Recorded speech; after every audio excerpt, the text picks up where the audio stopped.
Hi there, this is Church Security TV. I'm Joe Puckett. Thanks for joining me. This is just our informal way of showing you some things that don't fit on our podcast or other broadcasts. You may be hearing our items on radio as well. And so we want to be able to show you some things and talk to you about some things that are more visually oriented. If you're not seeing this on the churchsecurityanswerman.com, come on over there to our website, churchsecurityanswerman.com. We've got lots of these items that we certainly want to talk to you about and be able to help you with your ministry, security, and keeping your environment a little bit more safe and secure.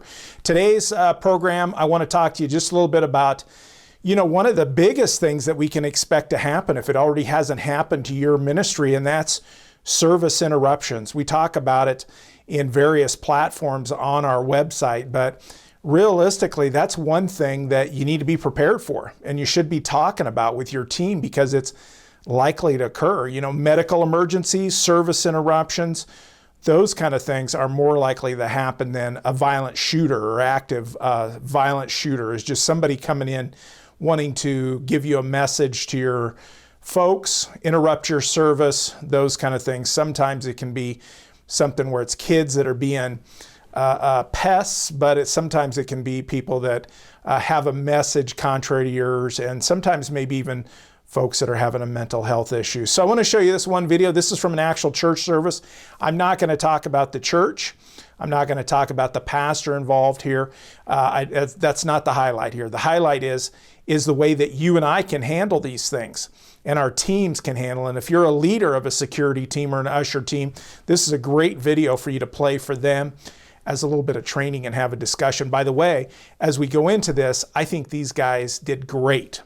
These ushers, these security folks did great. They handle it calmly and they go through their process. We can talk about a couple of improvements, but first thing I want to do is let's just play it regular for you.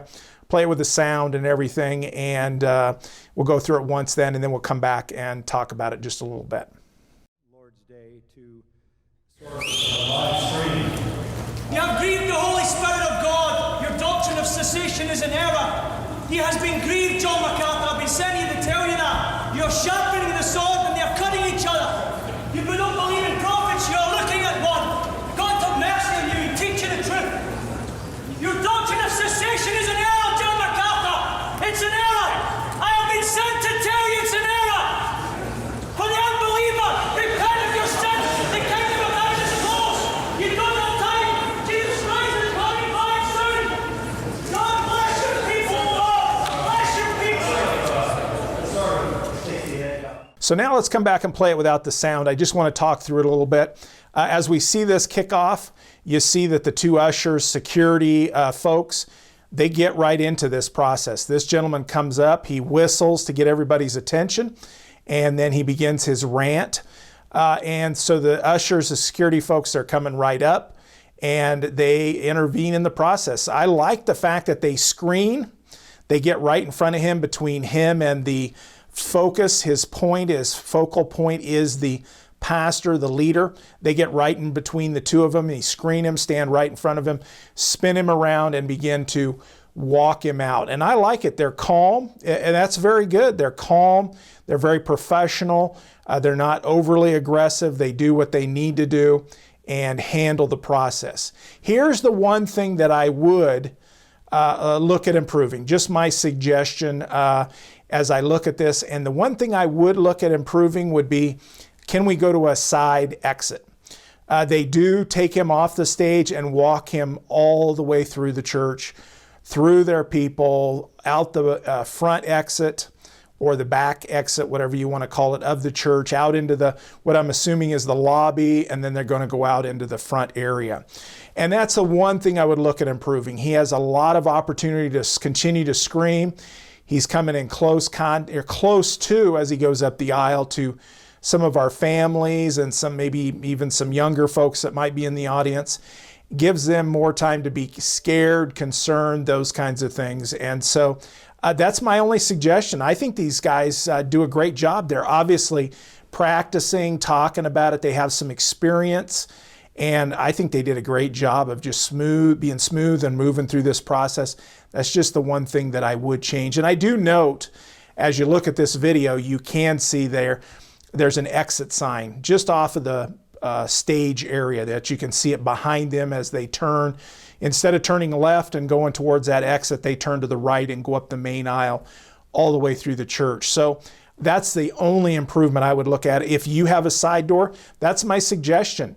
Take this person in the same manner, take them out the side door so that you can get them out of the auditorium as quickly as possible and not take them and allow them any more time to give their message to people or scare our people, those kind of things. Take them out that side door. As long as you have 2 or 3 or 4 of you, which it looks like they do in this situation, at least a couple of you, that you can handle that situation, then you should be safe by going out a side door and maybe end up at back behind the church kind of thing. But you can call 911. You can ask them to send police to your location. You're behind the church, you're beside the church, so that you can kind of limit the exposure to your people and to your ministry if we did something like that. If you have a side door. If you don't, then you have to go right back out those front doors, the back door, whatever your perspective is, through the foyer or entrance area. It's just something you'd have to do. But if you have a side door, be great to take them out that and limit the amount of time or exposure they have to our people. And the last thing, just as a side note, I would recommend, and I'm not in a place to give you legal advice. This isn't legal advice. This is more of an opinion and about your walls that you put up or your messages that you send to people. There's a chance these folks like this might go tell other people what happened, what they did, and what the consequences were. If there were no consequences, then makes it pretty easy for them to come back or somebody else to come back and do the same or similar thing. So my suggestion to you is anytime you have to ask somebody to leave in this fashion where you have to put your hands on them and guide them out. Again, these guys, these ushers, security folks did a great job. But anytime you have to do that, in my opinion, you should call law enforcement and press charges against them for disorderly conduct, whatever your laws might be in your area. This is my opinion, because we want to send that message. Also, what happens if this gentleman in 3 or 4 or 5 months were to decide to file a lawsuit that you injured his arm and there's no documentation or nothing, no reason shown why you did that and what the process was or what happened? There's those kind of things, besides the fact that I would recommend that there is some sort of a consequence for him. And I know there's many ministry leaders who don't do that. They would rather give them a sandwich and a cup of soup and send them on their way. And I don't disrespect that.